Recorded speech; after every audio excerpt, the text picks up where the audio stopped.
আসসালামু আলাইকুম। সহজানের পথে ইউটিউব চ্যানেলে আপনাকে স্বাগতম। আজকে একটি খুবই গুরুত্বপূর্ণ বিষয় নিয়ে আপনাদের মাঝে শেয়ার করব। সেটি হচ্ছে জুলাইতে অটোমেশনে যাচ্ছে ভূমি মন্ত্রণালয়। এই বিষয়ে অনেকগুলো পত্রপত্রিকায় নিউজ এসেছে।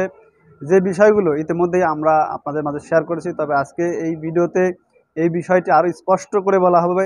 স্পষ্ট করে আপনারা জানতে পারবেন আসলে এই জুলাইতে অটোমেশনে যাচ্ছে ভূমি ব্যবস্থাপনা সিস্টেম যে শিরোনাম আছে, এর মধ্যে আসলে মূল কী বিষয় রয়েছে সেটা প্রত্যেক ভূমি মালিকের জানা অবশ্যই উচিত, প্রত্যেকের জানা উচিত। তো আশা করি পুরো ভিডিওটি প্রথম থেকে শেষ পর্যন্ত দেখবেন। জুলাই মাসের মধ্যে দেশের ভূমি ব্যবস্থাপনা স্বয়ংক্রিয় অর্থাৎ অটোমেশন করার সিদ্ধান্ত নিয়েছে সরকার। এ লক্ষ্যে ভূমি ব্যবস্থাপনা অটোমেশন নামে একটি প্রকল্প প্রায় শেষ পর্যায়ে। একই সঙ্গে ভূমি মালিকানা প্রমাণের জন্য অনেকগুলো দলিলপত্রের পরিবর্তে একটি ভূমি মালিকানা সনদ তথা সার্টিফিকেট অফ ল্যান্ড ওনারশিপ চালুর পরিকল্পনাও রয়েছে সরকারের। ভূমি মন্ত্রণালয়ের অতিরিক্ত সচিব মোহাম্মদ এমদাদুল হক চৌধুরী বলেছেন, আমরা 4টি বিষয়ের উপর বেশি জোর দিচ্ছি। এগুলো হলো অনলাইনে মিউটেশন, অনলাইন পর্চা, অনলাইন ম্যাপ ও অনলাইন ভূমি সার্টিফিকেট। আগামী জুলাই থেকে সারা দেশে পুরোদমে কাজ শুরু হবে।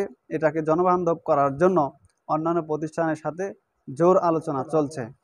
ভূমি মন্ত্রণালয়ের সূত্রে জানা গেছে, ভূমি ব্যবস্থাপনা অটোমেশন প্রকল্পের মাধ্যমে 17টি সেবা পাওয়া যাবে। এসব সেবা পেতে অ্যাপ্লিকেশন সফটওয়্যার তৈরি করা হবে। এই সফটওয়্যারের মাধ্যমে যে সেবাগুলো মিলবে সেগুলো হচ্ছে ইমিউটেশন, রিভিউ ও আপিল মামলা ব্যবস্থাপনা, অনলাইন ভূমি উন্নয়ন কর, রেন্ট সার্টিফিকেট মামলা, কৃষি ও অকৃষি খাস জমির ব্যবস্থাপনা, দেওয়ানি মামলা তথ্য ব্যবস্থাপনা, হাটবাজার ব্যবস্থাপনা, বালুমহাল ব্যবস্থাপনা ইত্যাদি। Land information service framework system software এর মাধ্যমে একই কাঠামোয় নিয়ে আসে আন্তঃপরিচালনাযোগ্য ডাটাবেস তৈরি করে সরকারের অন্যান্য সব সেবার সঙ্গে সমন্বয় করা হবে। মন্ত্রণালয় জানিয়েছে, এখন পর্যন্ত প্রায় 3,08,00,000 সুবিধাভোগী অতিরিক্ত খরচ ছাড়াই ভূমি উন্নয়ন কর দেওয়ার জন্য নিবন্ধন করেছেন। 3 কোটি জমির তথ্য ইতিমধ্যে ডিজিটালাইজে রূপান্তর হয়েছে। প্রায় 70% নাগরিক স্বচ্ছভাবে ভূমি উন্নয়ন কর পরিশোধ করেছেন। অন্তত 50% নাগরিকের হয়রানি কমেছে। প্রতিদিন 30 থেকে 40 লাখ টাকা তাৎক্ষণিকভাবে সরকারি কোষাগারে জমা হচ্ছে বলে জানিয়েছে মন্ত্রণালয়। মন্ত্রণালয় আরও জানায়, ভূমি ব্যবস্থাপনা অটোমেশনের কারণে ভূমি রাজস্ব মামলা ব্যবস্থাপনা সিস্টেমের উদ্দেশ্য সফল হবে বলে আশা প্রকাশ করা হচ্ছে, যার মধ্যে রয়েছে সকল অভ্যন্তরীণ মামলা অর্থাৎ মিসকেস, রিভিউ ও রেন্ট সার্টিফিকেট একই প্ল্যাটফর্মে পরিচালনা করা, অনলাইনে মামলার ব্যবস্থাপনা মনিটর ও সুপারভাইজার করা, দেওয়ানি মামলা ব্যবস্থাপনা ও একটি পরিপূর্ণ ডাটাবেস তৈরি করা। এছাড়া বিভিন্ন জনবহুল এলাকায় যেমন স্টেশন, বিপণী বিতান, উপজেলা অফিস কমপ্লেক্স ইত্যাদি জায়গায় ভূমি কিয়স্ক স্থাপনের ব্যবস্থাও করা হয়েছে।